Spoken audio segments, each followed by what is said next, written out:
In this video, I'm going to show you exactly how I made $40,000 on my last real estate deal. And I'm going to walk you through exactly how you can take advantage of today's market and do the same for yourself, if not more. So to get into this, I'm going to break it down so simply that you'll get excited and take action. So I'm sure by now you've heard 1,000 things about this housing market, the stock market. It's cratering, fear, uncertainty, doubt, interest rates are through the roof, prices are going to come crashing down. And if you're like me, you've been waiting for these opportunities because you always hear about the '08 crash. Oh, I wish I bought all the stocks. Ooh, I wish I bought the real estate. Now I'm going to set you up with a framework to actually capitalize and get yourself into a real estate deal that's going to create life-changing wealth for yourself over the next 20 to 30 years. So let's get into it. The first kind of zoom out strategy that we're deploying here, and it's my personal strategy, is going to buy a property that you're going to live in for a year, and then you're going to move out and they're going to rent out that previous property.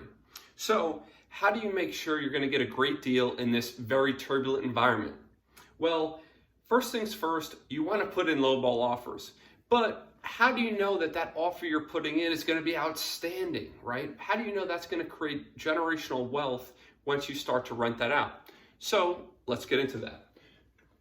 I think we can all understand that the more percent down on a house that you put, the lower your monthly payment is going to be. So in this case, I want to challenge you all and go with 5% down, because this will keep the highest monthly nut for your mortgage on a basis, because you have less money in the deal. You're going to pay more in interest over the life of the loan, but what it's going to do is your mortgage payment's going to go up, and then you're going to be that much more challenged to be able to find a deal that's at least cash flow neutral at these high percent interest rates that we're seeing, which is in the low to mid sixes, even for great credit. So with that being the case, that means you're going to have to get the price of the house down that much more because your mortgage payment's going up. So that is number one. You got to solidify that. So now that we know we're going to go 5% down and we're going to look at real estate deals through that lens, the next thing we need to do is identify our target markets where we want to invest in. So where has great school districts, close to good corporate jobs, a growing economy, a very desirable area where people to live. Maybe there's a new Walmart that got built. Maybe they're seeing new strip mall go in. These are all signs of flourishing long-term tailwinds for a particular market. So you want to focus on these areas, and it's always best to invest where you know, right? And doing this strategy of live in and then rent is conducive to that because you're, in theory, going to be moving into a place that you're familiar with the area. So once you've identified those markets, you have to identify what is the rent, the fair rent for something with similar 3-bed, 2-bath, or whatever you're looking for. So in my particular case, the fair rent for a 3-bed, 2-bath is $3,500 per month. So that is what I know is my high bar, right? This is where I think I can get that in rent. So now that I have 5% down on the deal, my mortgage payment is going to be very high, and it's going to be a lot more difficult to get a price of a house with 5% down to be under $3,500. So that's where the magic comes in. So then I essentially went through and I analyzed what the price of the house needs to be for the type of house, because all in, I need to make sure that I'm under $3,500. So in the case of a single family home with no HOA, I needed to be roughly under $450,000. And then with a single family home with an HOA, that was around $300, because I personally would never invest in a property that has HOA on a monthly basis over $300. It would need to be less than $410K, because you have that extra $300, and on an equivalent basis, these properties are going to give you a monthly nut at 5% down of right around that $3,500 in payment. So that's what your goal is. Make sure you get narrowly focused on that. You need to look at the area, what's currently on the market, what has been on the market and rented, what are the apartments or townhome community complexes that maybe aren't on Zillow for rent, but maybe you have to go to their individual websites. What are they renting out 3-bed, 2 baths? Because all of these roofs are what you're competing against. So this number is the most critical part of the whole calculus, is getting this right, because if you do that correctly, you will then know what price you need to get the house at 5% down to be able to do that. And you just use a mortgage calculator to be able to calculate this $3,500. Very simple. It's literally in the bottom of every Zillow listing where the mortgage calculator is. So just make sure the taxes are right, make sure all the different metrics are correct when you're calculating that. So with this new piece of information, I knew much more confidently when I was going to put offers in on real estate deals what my number had to be, because that's what makes sense for me as an investor and to truly capitalize on this market downturn. Because this rental will be at least cash flow positive or neutral at that 6.3% interest rate, which is enormous and sucks, and probably only go higher for the near term. But eventually, what we'll talk about next in a little bit is how we can refinance and then blow up the cash flow from cash flow neutral into a cash cow property that you're building equity in. So once you have this done, then you've identified your price with a single family home, and then with a home with an HOA. You don't want to forget that in your calculations. So obviously you have an HOA, so you need a lower cost of the home. Your next step is putting in the offers. Because of this strategy, I was able to keep putting in lowball offers that check this and this, and often it was $40,000, $50,000, $60,000 less than what the sellers were wanting or had at list price. So I got a lot of no's. And if you're familiar with sales is all about building a funnel, because if you're not getting no's, then you're not trying. And as if you build that funnel of great properties and put enough offers in, eventually one's going to click. And why is that more likely now than ever? Because sellers are getting nervous. Homes are sitting on the market a lot longer, 20, 30, 40, 50 days, where sellers are now saying, okay, this market's cooling off and I don't want to sit with this property, have to pay the mortgage for another 6 months. I want to offload this.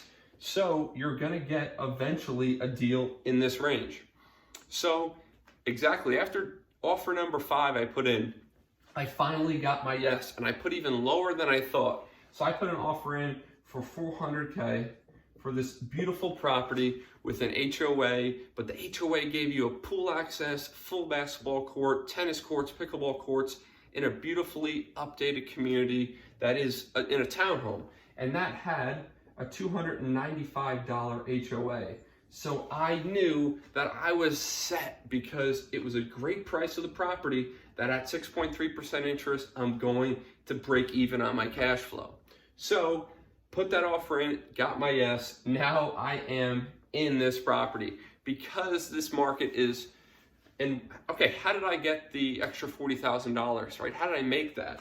Well, the actual fair value post appraisal for this house was exactly $440K. It was listed for $469, and I was able to just put lowball offers in, get a seller who was nervous and looking to really get rid of their property and get it for a fantastic deal of $400,000, which is life-changing because $40K takes a while to build from a net worth perspective, if just based on income. So to get it in the blink of an eye at 5% down, which means you're only putting into this deal $20K of equity, and then another 3% roughly for closing cost, which is about $10K. And I am all in, only in the property for $30,000. And then because of the 5% down, and I got $40,000 of free equity just by getting a great deal. So then, okay, I'm breaking even on the property. How does it become a cash cow? It's always important with real estate and any investment to think long term. What we do know is that interest rates will not stay this high forever. That's a fact, because simply governments can't operate on high interest rates because the whole economy is built on debt and massive government spending and devaluing the currency. So governments can't afford to pay this rate. What happens right now, if you look at this 400K at 6.3% interest, which I'm currently locked in at, my mortgage is $32.31, and my HOA for the property is $295 exactly. So my monthly nut for this home is $35.26. If I am, again, this mortgage includes your principal, your interest payments, and also your property taxes and insurance. So once I'm able to refinance this at 4%, which is a number that's very reasonable once the Federal Reserve stops raising interest rates and just trying to cause a recession and create great deals on real estate, this is going to change to a total of $2,900 all in on a monthly basis, because the HOA has stayed the same at $295, but my mortgage payment has gone down drastically because I'm paying less interest on a monthly basis and creating even more equity on each payment. So with the $2,900 being my new payment, what does that do? Hey, I bought the deal, I'm paying high interest rate, it sucks, but I know long-term that this is a $3,500 per month rental. Now that my monthly mortgage has gone down to $2,900, this property becomes a cash cow at $3,500, creating $600 of cash flow per month. And again, we're not including the equity pay down, which at 4% is likely around $600 a month of net worth build, because you're paying down that loan, and not to include anything related to appreciation, which if you're investing in good areas, we talked about out front, good school districts, etc., those properties are going to go up in value over time because our government spends ridiculous amounts of money and devalues our currency over time. Therefore, assets appreciate in value while we're on this system, at least. So this is how you build substantial long-term generational wealth during these market downturns, and you really have to think strategically through this framework to look through the noise of the high interest rates, look through the noise of bad real estate market, every headline saying the world's ending, right? Homes are one of the best investments you can make, and you can set yourself up tremendously for the rest of your life with great real estate, cash flowing tremendously for the rest of your life because you made disciplined investments through any sorts of turmoil. I hope you got some value out of this episode, and feel free to subscribe to my channel if you like this kind of content, and like this because it helps the algorithm. Share my message with others so we can all start building wealth and taking our financial future into our own hands and build that freedom that we all desire. Thanks for listening. Take care.